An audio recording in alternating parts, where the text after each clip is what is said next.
What up, ladies and gents? Happy Wednesday. Dominating in real estate. You want to know what it takes to leave Canada and go spend some time in Mexico? We're going to tell you right now. Shut up and sit down. The Business Bros Podcast was created for you. Learn from the business professionals who come to share their stories. Find out what's working in business, on social media, what's hot and what's not, straight from the mouths of successful entrepreneurs out there doing the real work. And now, welcome to another episode of Business Bros. Yeah, that's what I'm talking about. Dude, we got a great guest for you guys here today. James, how about we drop some fire? Yeah, all right, all you business pros. Before we jump into the show, just a quick reminder to please subscribe on whichever platform it is you're listening to us on today. Give us a like, give us a follow, subscribe, and drop a review and help other like-minded business owners find value from our awesome guests while we rise up in the podcast rankings. We will sincerely appreciate every single one of you for it.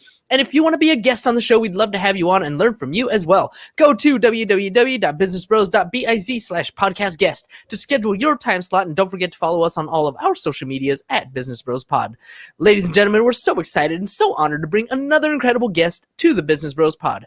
Our guest today is a self-made freedom lifestyle entrepreneur, an expert investor, and an international speaker. With over 30 years of experience investing in real estate, our guest is not only a practitioner, but more importantly, a teacher of the skills he's acquired over his decades in the industry. His passion is in helping others achieve their dreams, helping investors purchase turnkey properties, and creating the kind of passive income that provides time, location, and financial freedom. He's always looking for ways to give back to the entrepreneurial community, helping people make informed, educated business decisions, and teaching his students how to invest and grow thriving real estate businesses.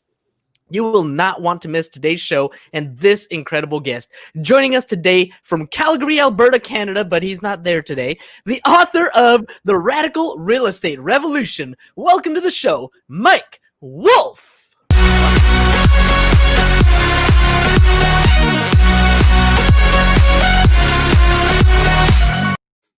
Mike, welcome to the program, man. How you doing?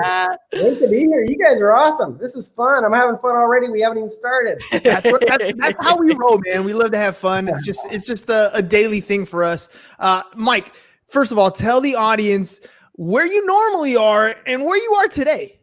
I'll tell you where I normally am. Normally, I'm a nomad and I'm anywhere in the world besides Canada, where I'm from, especially in the winter.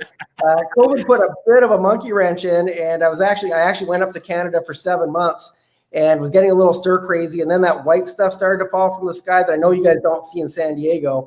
And I said, okay, I'm done. And so now I'm hanging out in Cabo, Mexico for the entire winter and waiting for more borders to open. And all you're doing is partying, right? Had to throw that again, right? All right, well, I want to know how someone like yourself, how do you get into this space? Before I get into your background, I'd like to ask entrepreneurs who are on the show, what is your idea of success? How do you personally define success? Yeah, well, if you would have asked me when I first started, I would have said it was how much was in your bank account. And I would tell you that after going through a lot of phases, becoming a workaholic, and then now I'm a recovered workaholic, and now I'm a playaholic. To me, success is being able to do what you want, when you want, with the people that you want, and hanging out with doing the things that are not all about money, but hanging out with family and volunteering, giving back, all the stuff that maybe doesn't sound quite as sexy as lots of money in the bank account. But if you can put your money on autopilot, it's the things you get to do after that. And that's powerful because, we've been talking a lot about exiting the rat race, right? And developing cash flow streams to kind of help make that happen. Can you tell me a little bit about what it's like being in that space where, what you remember about being the workaholic and how are you today? Well, I'll tell you the worst thing about being a workaholic is I loved what I was doing. And so it didn't really bother me from the work standpoint. It didn't bug me that I was working 12 and 14-hour days. What did bug me is I would leave home and it would be dark outside. And now my daughter's 25.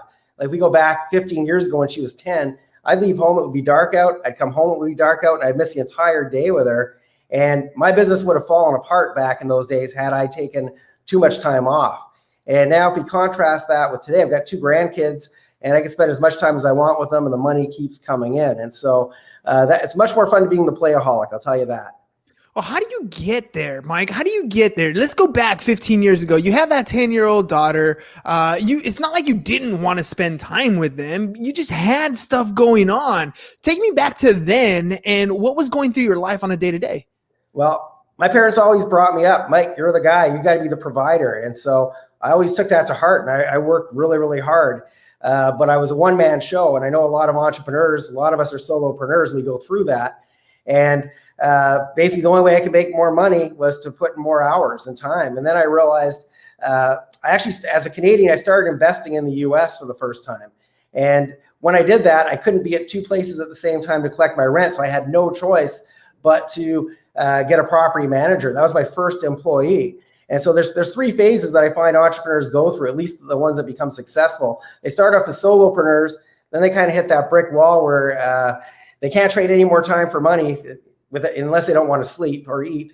And then they get to the second phase. And when I hired this first property manager, I micromanaged him to death. So I call it the micromanager phase, where it's like, I need to know everything that's going on. And we as entrepreneurs, we're all control freaks. And we figure, oh, well, if he reports everything to me, somehow I'm going to control it and change it or stop him from ripping me off or whatever it is.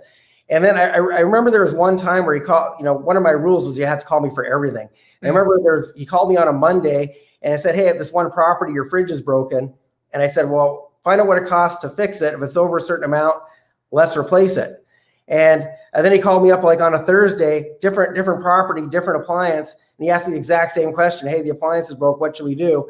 And I thought to myself, man, like why am I making him call me with the same thing every single time? And that was the start of my first system that I put into place where, hey, every time an appliance breaks, this is what we do. And I started to add more and more systems, more and more policies. And then I got to that third phase, which I call the freedom phase, where I just realized, hey, when you have the right people on your team, you don't need to babysit them. They know what they're doing, and they usually know how to do it better than you do. And so that was kind of the start. So one of the things I recommend is, starting to get the right people on your teams and either delegating and or automating things. And then the other thing is creating passive income. And passive income is doing something one time, getting paid for it over and over and over again, like owning a rental property, for example. If you buy a rental property and assuming you have somebody else managing it, because if you don't, then that could become a full-time job. Then that money comes in month after month after month until you sell the goose that lays a golden egg. And so do things one time, get paid for them forever. And that's the best way to get your time back.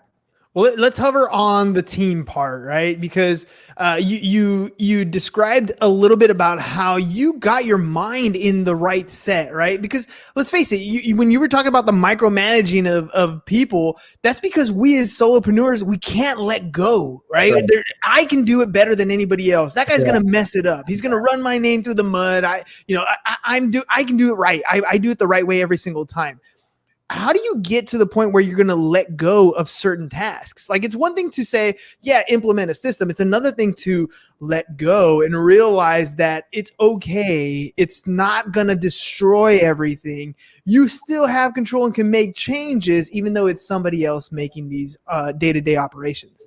Right. Well, what I found is, so I was still collecting my own rent up in Canada, and he was collecting my rent for me in Las Vegas, which is my first market in the US. And at the end of the month, he always ended up collecting more than I did, even though I thought, oh, well, I'll just make friends with the tenants. And if I'm friendly to them, how could they not pay their friend? And that's the dumbest thing ever. Don't ever do that. That's not how it works. That's not how any of this works. Exactly. And so they would always, they'd call you up and say, hey, I get paid on Friday. Can you hold off for a few days? And of course, I'd always say yes. And then Friday would roll around. Oh, my car broke down. Can I pay you in a week? And then I'd say yes. The next thing you know, they're a month behind, 2 months behind, 3 months behind. My property manager, he treats it like a business. He only gets paid if he collects rent. And so we played good cop, bad cop. The tenants in Las Vegas had no idea who I was. So he'd say, hey, you know what, the owner, if it was up to me, I'd let it slide. But the owner, it's this grumpy old guy. And if I don't collect rent, he's going to fire me and he's going to kick you out of the house. So if he can pay by tomorrow, I won't even tell him we had this conversation. And he always managed to collect. And a lot of times I did not.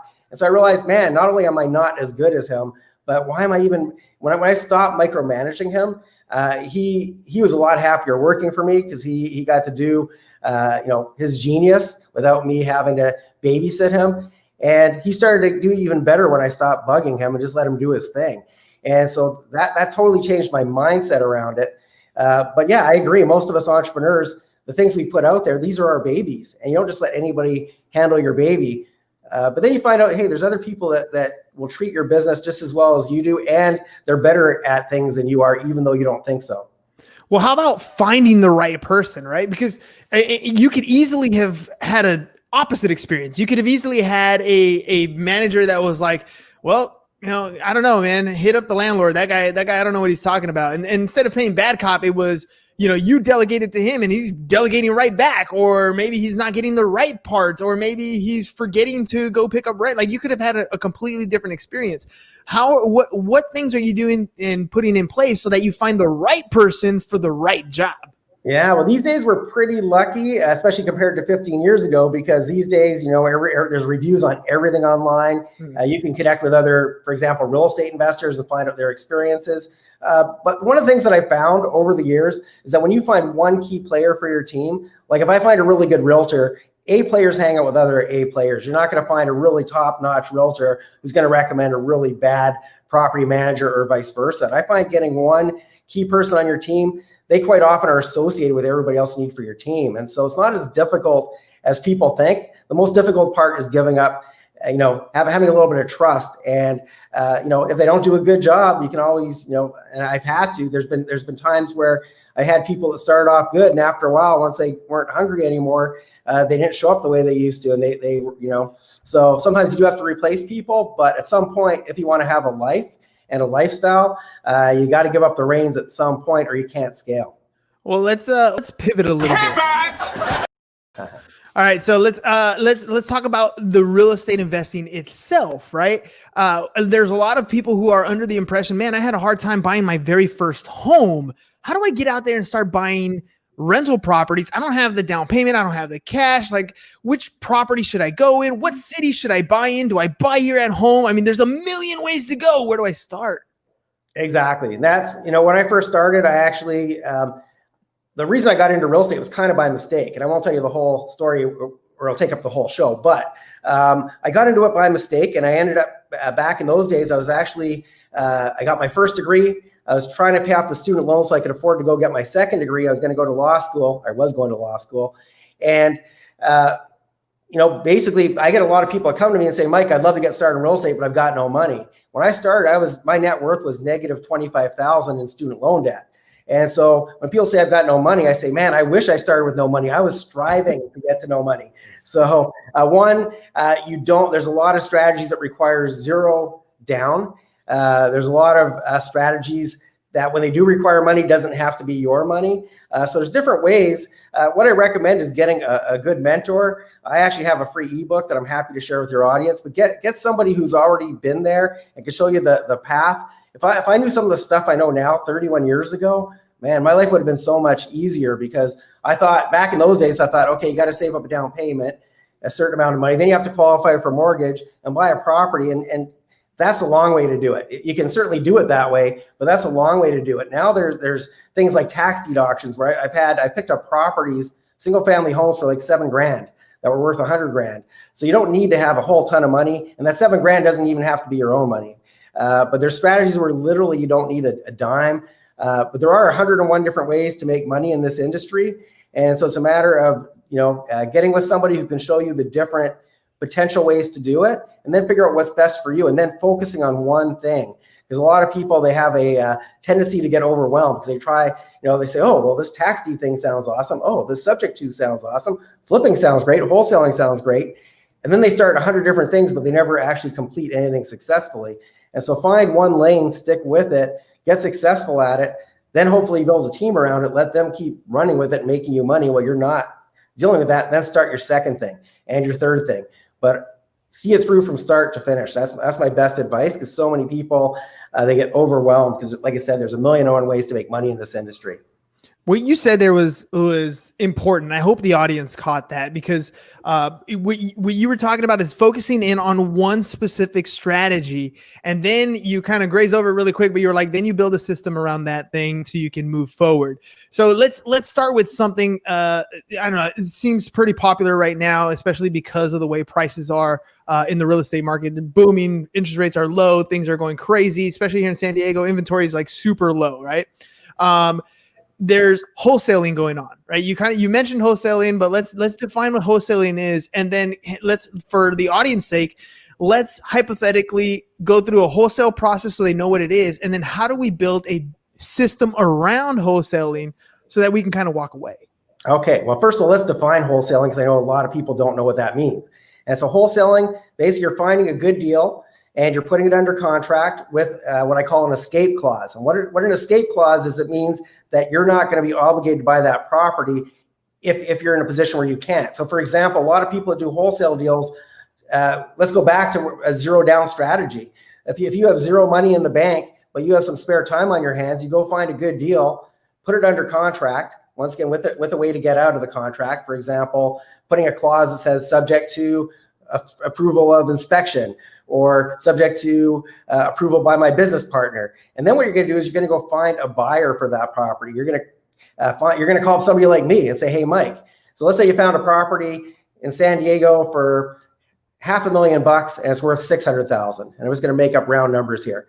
So you got $100,000 equity in there. You call up somebody like myself and say, Mike, I've got this deal under contract with $100,000 profit margin in it. If you're willing to pay me $10,000 or $20,000, I'll assign that contract to you.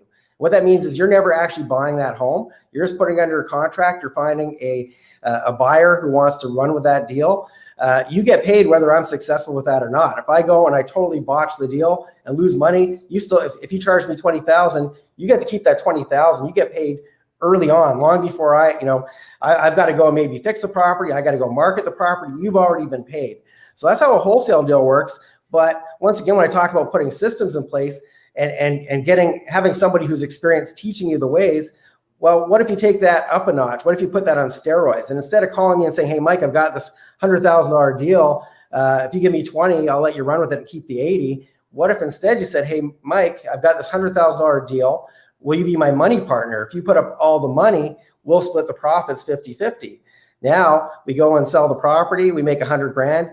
You get 50, I get 50. So you just got to raise from 20K to 50K, just like that, doing the same amount of work with no money. And then you get even smarter. You take that up even more. You add more steroids to it, take it up a notch. And now you find a hard money lender. A hard money lender doesn't really care what your credit looks like. They don't really care about you. They care about the deal. And if you find a good enough deal, there's some hard money lenders out there that will do it with none. You don't even have to have any money. You have to have no skin in the game if the deal is good enough. And so now you use this hard money lender, and let's say they're charging you a ridiculous 20% interest rate, and the deal that should only take you 60 or 90 days takes you a whole year. Well, now you're going to pay that hard money lender after a year $20,000 at 20% to borrow, the money. I'm just making up round numbers here, but you're going to pay them X amount to borrow that money for the year. And now, once again, you've got yourself another raise. So there's lots of ways to take a deal and turn it into something that can, meaningful to you, that you can monetize, even if you don't have a lot of cash. And so I'm glad you mentioned actually wholesaling, because that's a great example of something you can do with little or no money. And had I known how to wholesale when I first started, that would have sped up my process tremendously. So these are things that you can do right now. And we're in a bit of a bubble right now. And I know in a place like San Diego, the market is on fire. It's crazy, but that's not going to last forever. We're in a time now where a whole bunch of businesses are shutting down. A lot of them are not going to reopen again. And we're about to see a really big transfer of wealth. And if people take the time to get educated on some of the strategies that are available to them, and especially if they're creating win-wins, there's going to be a lot of people in trouble. If we can create wins for those people in trouble, there's a lot of money to be made. And just once again, it's all about win-win. And so there's going to be a lot of that probably in 6 months, 9 months, who knows? But it's coming, and it's coming soon. Oh, I agree with you, man. The market is hot. The economy is propped, right? It's propped up. It's not necessarily as hot as people think it is. It's being artificially elevated. I totally agree with you. I want to kind of hover a little bit on the assignment of contract, the wholesaling, because I want to make sure that people listening don't get fascinated by the shiny object, right? It sounds super sexy. I find a deal. I'm going to make 20 grand. Yes, I'm going to do that. Let's talk about the downside of that. How much work is involved in locating a deal like that and getting it under contract? What is it that somebody has to do? Because you said it kind of easily. You're like, you don't have money, but you have time. So let's talk about what is involved in that time. Yeah, well, if I had a lot of time, on my plate, if I had no money but a lot of time, the things I'd be doing are I'd be driving for dollars. I'd be driving around neighborhoods looking for homes that look abandoned, homes where the weeds are up to your knees. Those are where the deals are. It'd also be, right now there's a moratorium on foreclosures, and so there's a whole lot of people that are not in trouble yet, but they will be.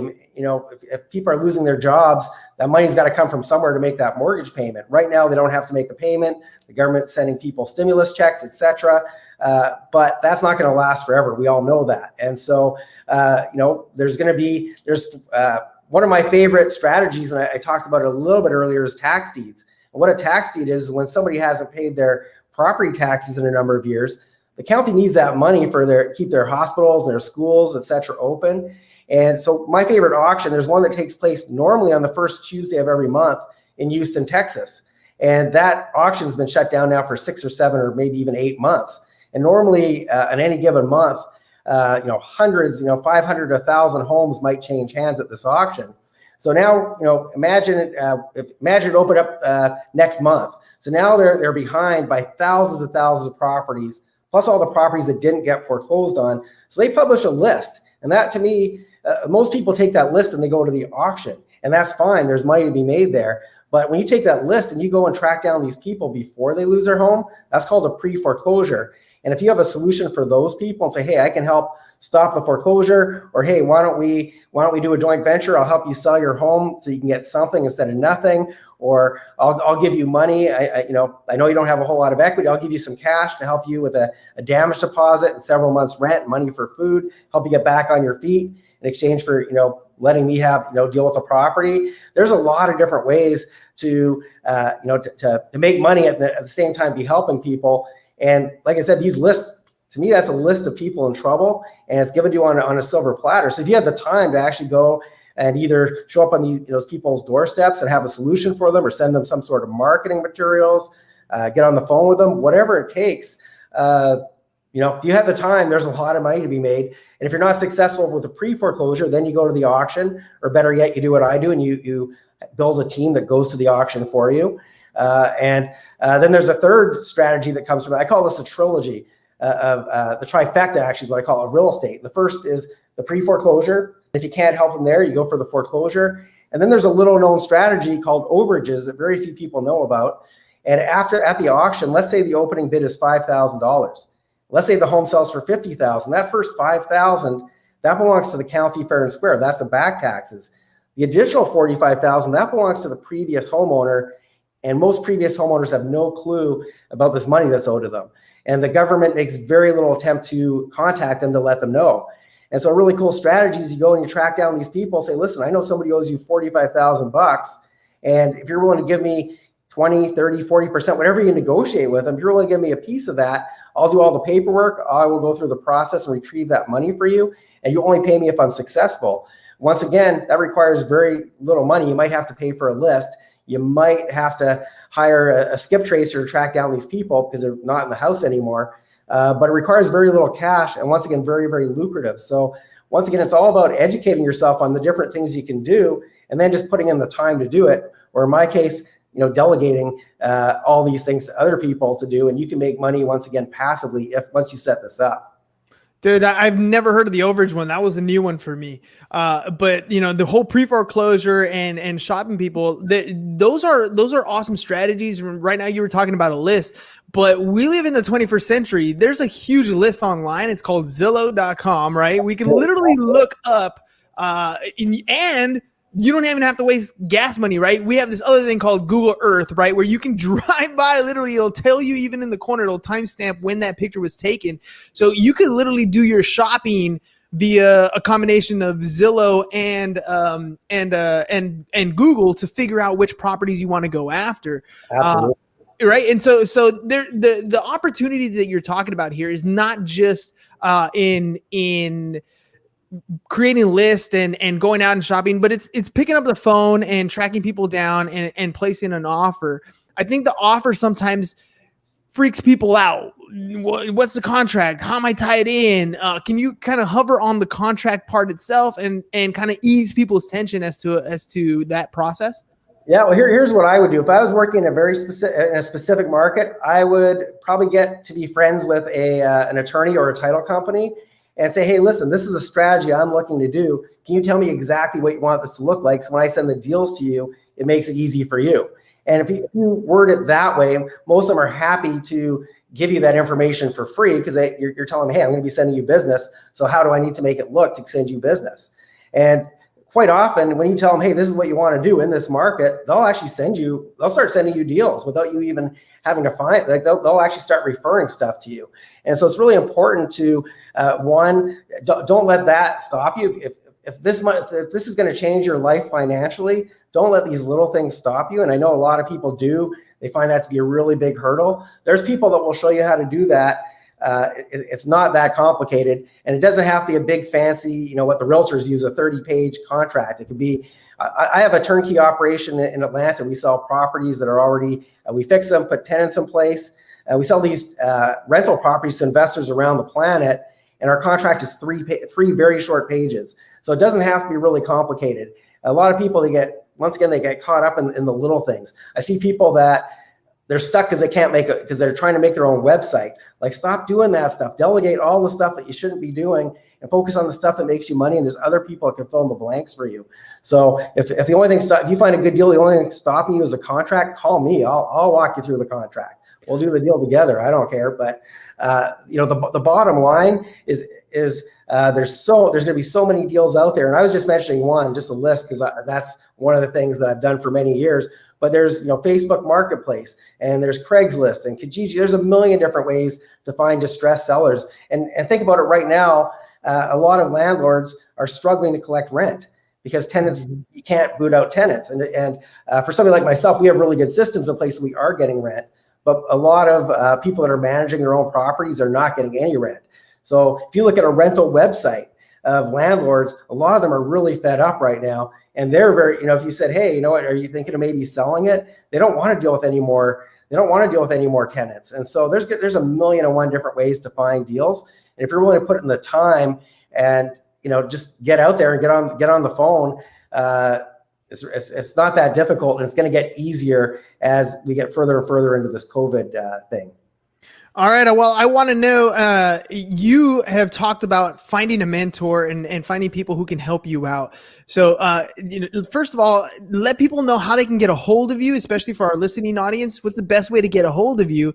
And then what are some books, podcasts, other mentors that kind of helped you gain the education that you've gotten? Yeah, well, for me, to get a hold of me, first of all, it's info@mikewolfmastery.com, info@mikewolfmastery.com.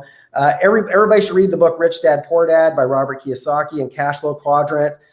Everybody should read Secrets of the Millionaire Mind by T. Harv Eker. Those are great books, mostly on mindset. I don't really recommend that many real estate books. And the reason for that, and the reason I haven't written one myself, is this stuff is evolving all the time. The stuff that's going to work, post-COVID is going to look a lot different than what we were doing a year ago or 2 years ago. And so this stuff is always evolving and changing. So I have a YouTube channel with probably around 200 videos on there. So you can Google YouTube Mike Wolf Mastery and you'll find it. But like I said, the problem with books is like I said, it's always changing. But that's a great thing about podcasts and videos, is that you can, this stuff you can change very, very frequently and update it. And also, like I said, I've got my free ebook. If you go to my mikewolfmastery.com website, I've got a free ebook on the top strategies that are working right now and that will be working as the economy continues to unfold in kind of the unfortunate direction that we're headed right now. Man, Mike, it's been a pleasure having you on the show. Again, a wealth of knowledge that you have, and mostly, a big portion of it because of experience. So I want to thank you for taking the time to come on the show and sharing everything that you've done so far, and a lot of information that's super beneficial. I know if anybody picks just one strategy and just focuses on that every single day, I know it sounds overwhelming. It sounds like a lot, but you focus on the one thing every day, you're going to get progressively better at it. You'll know what questions to ask. You'll know what problems you need to solve. And as you solve those one problem at a time, you're going to have that system in place before you know it. So thank you, Mike, for coming on the show. Appreciate you, man. Yeah, thank you for having me. It's been a pleasure. And you guys are so much fun. I want to do this again sometime. I'm down, dude. Like I said, anytime, reach out. I mean, there's so many things. Again, I mean, we grazed the top of one strategy. So there's always the multiple things that we can talk about. Yeah, you guys are awesome. Thanks again for having me. Thanks, Mike. All right, ladies and gents, that's all we got for you guys today. Tomorrow is my favorite day of the week. Tomorrow is SHIT. So happy it's Thursday. We'll see you again mañana. Peace. And we're out. Thank you for listening to the Business Bros Podcast. Are you looking to get more clients or to increase your income? Hernan, the business bro, can help you generate referrals through the power of podcasting. And James, the insurance bro with Pipeline Insurance, can help you effectively add insurance to your existing business. If you are ready to create wealth today and generational wealth for tomorrow, email businessbros@csfirst.com to schedule a free consultation. Or join the Business Bros Network, www.businessbros.biz.